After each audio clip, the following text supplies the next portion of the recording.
আমাদের মুসল্লি ভাইয়েরা এই বিষয়টা নিয়ে জানতে চায়, বারংবার জিজ্ঞাসা করে, বা যারা সালাত আদায় করে তারাই আমাদেরকে জিজ্ঞাসা করে। সেটা হচ্ছে যে জায়নামাজে দাঁড়িয়ে অথবা যে মুসল্লার মধ্যে দাঁড়িয়ে সালাত আদায় করা হয়, সেই জায়নামাজে বা সে মুসল্লার মধ্যে যদি কাবার ছবি যদি থাকে, অথবা মদিনা মনোয়ারার ছবি যদি থাকে, অথবা রাসূল আরবি সাল্লাল্লাহু আলাইহি ওয়াসাল্লামের সবুজ গম্বুজের ছবি যদি থাকে, ওই সবুজ গম্বুজওয়ালা, ওই কাবার ছবিওয়ালা, ওই মদিনা মনোয়ারার ছবিওয়ালা জায়নামাজে দাঁড়িয়ে সালাত আদায় করলে সালাত হবে কিনা?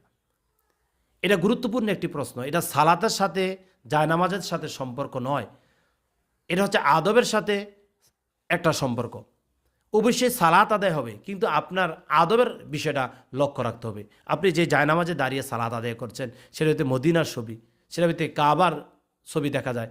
আপনি তো সেই কাবাকে পা দিয়ে পায়ের নিচে রাখলেন বা পায়ের স্পর্শ লেগেছে, এটা আদবের ক্ষেত্রে বেমানান মনে হয়। এই জন্য ইসলামিক স্কলারদের মত হচ্ছে, যেই জায়নামাজ বা যে মুসল্লাগুলোর মধ্যে কাবার ছবি থাকবে, মদিনা মনোয়ারার ছবি থাকবে, রাসূলের সবুজ গম্বুজের ছবি থাকবে, ওই জায়নামাজে সালাত আদায় না করাটাই উত্তম, কিন্তু সালাত আদায় হয়ে যাবে।